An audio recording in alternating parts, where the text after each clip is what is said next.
Hello, I'm Angeline Ong, and welcome to Beat the Street, the show that gives you all the tradable news and data you need ahead of the Wall Street Open. Coming up, jobs and Powell.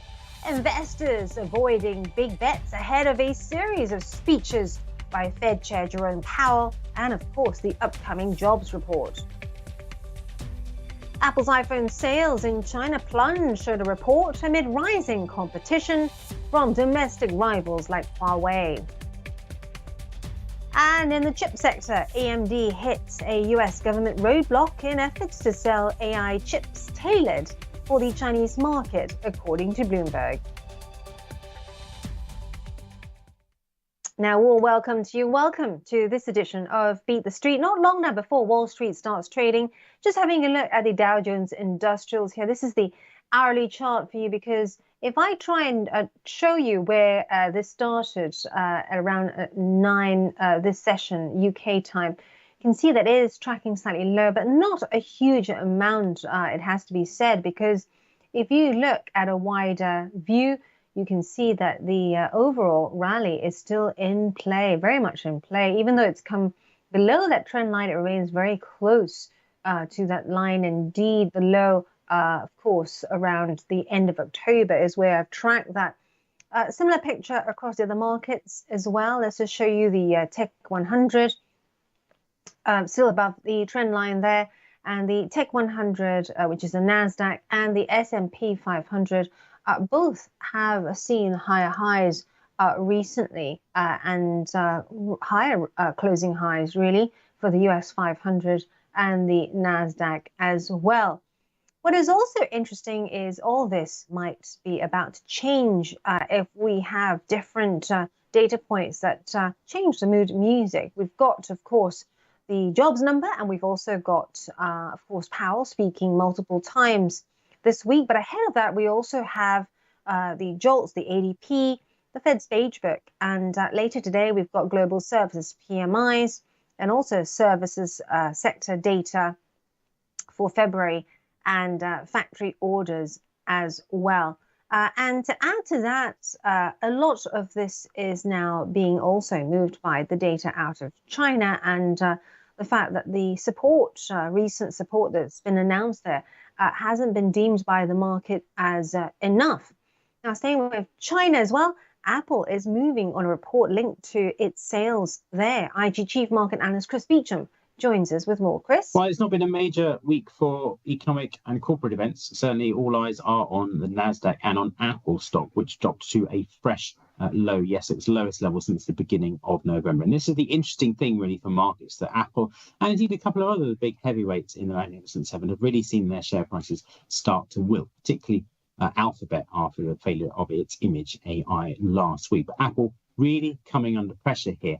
I think that's one to watch, certainly, as the NASDAQ sits still very close to a previous record high. That with some of the heavyweights, like Apple, really beginning to underperform, there are concerns that this rally could at least be due for a breather in the short term. Thanks very much, Chris. And China, of course, accounts for a fifth of total sales for Apple. Now, Advanced Micro Devices, another one that we're watching, that is also linked to China. That story, AMD hitting a US government roadblock in its efforts to sell AI chips tailored for the Chinese market. This is according to a report by Bloomberg. Now, the most recent block reflects Washington's crackdown on the export of advanced technologies to China. AMD shares up around 39% year to date, but I am checking in on AMD's shares very closely for you, because it is all sessions. This is the one-day chart, and currently it's registering down 1.47. That's more than 1.4%. However, you get a better indication of where this is heading on the hourly chart. And as I can see here, drawing that line from around 9 a.m. UK time, you can see how it's slightly drifted lower, not by a huge amount, but it has drifted slightly lower. Bitcoin is another story that we are watching for you, thanks to its recent meteoric climb. Bitcoin is one that you can trade if you are a premium customer on the IG platform. and it's also just showing you this wider view and getting you the weekly chart because that just shows you the amount of moves, the volatility that we've seen recently. But it's really the one-day chart that really shows you the climb, the meteoric climb.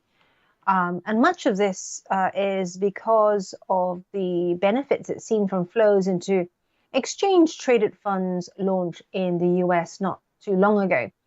Bitcoin, the biggest cryptocurrency by market cap, is up around 58% this year, and it's currently trading at around 67.99 that it touched in November 2021. Now, before we go, a quick look at crude first, then the markets for you, because we are seeing a very interesting move in crude as well, giving you the hourly chart there.